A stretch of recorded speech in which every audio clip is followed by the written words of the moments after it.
this video of chess analysis, I'm gonna talk about Evans Gambit. It is one of the aggressive way to start the game. So without further ado, let's get started. E4, E5, Knight F3, Knight C6, Bishop C4, Bishop C5, and this is called Italian game.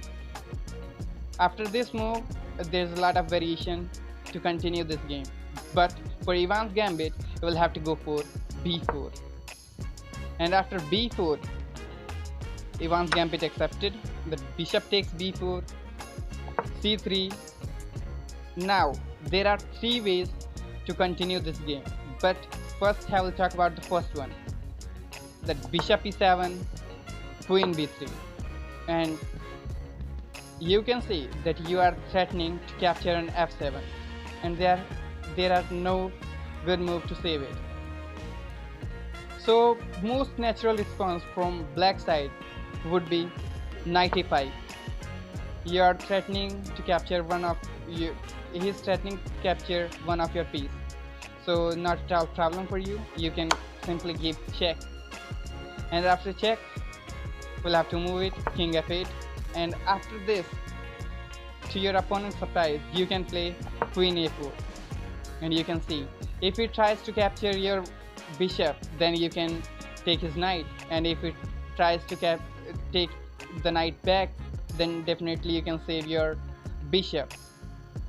So this variation is good when your opponent plays this line. Talking about second variation, instead of going on E7 square, bishop moves back on bishop A5. So you can continue here with D4, E takes D4, most natural response.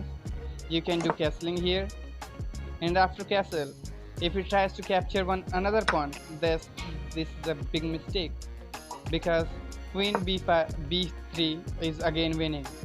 You can see knight cannot jump on A5 square because the bishop is guarding the A5 square.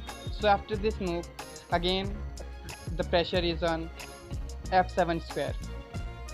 So after this move, if we try something like Queen F6, then E5, and you can see that if knight goes for capture, then this is all good for you, because you can pin this knight after rook to E1. So he will try to save it, D6. Then this is even worse. You can go queen to A4 check, and after this check, you can see that this bishop is undefended and there is no way to save this. And after bishop B7, you can capture it, and again you are going to capture on C3 and C7 square, so he will have to defend it.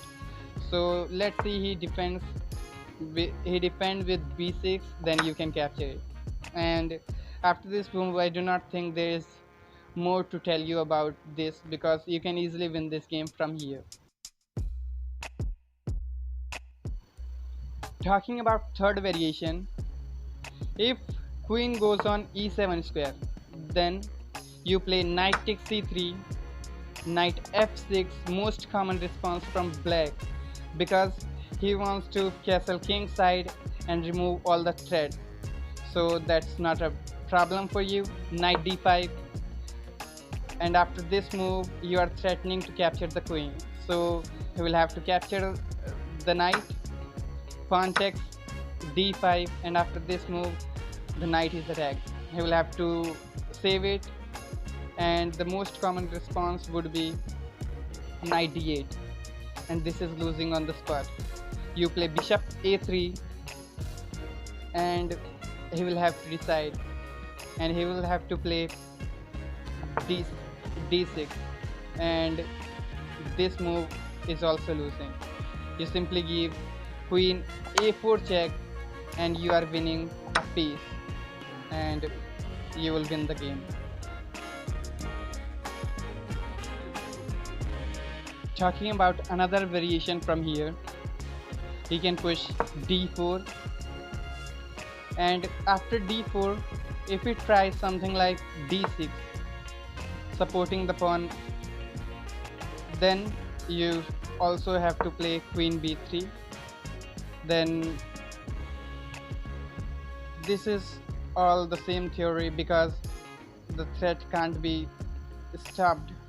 So let's see if we try something like knight s6, then this is also losing. Bishop takes h6, g takes h6, bishop f7 check.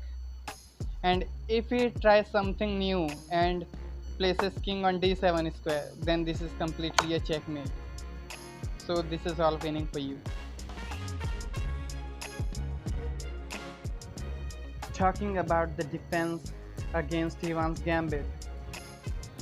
So let's get started.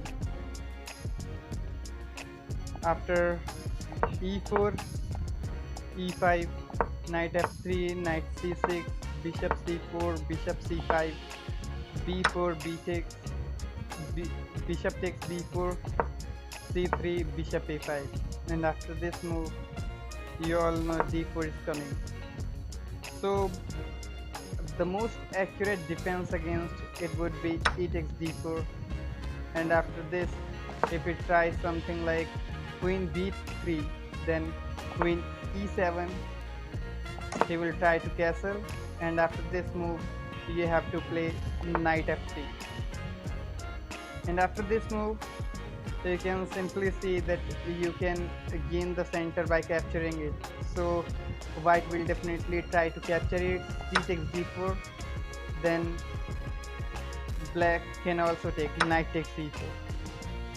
And this is the most complex line, but this is the accurate way of playing against Evans Gambit.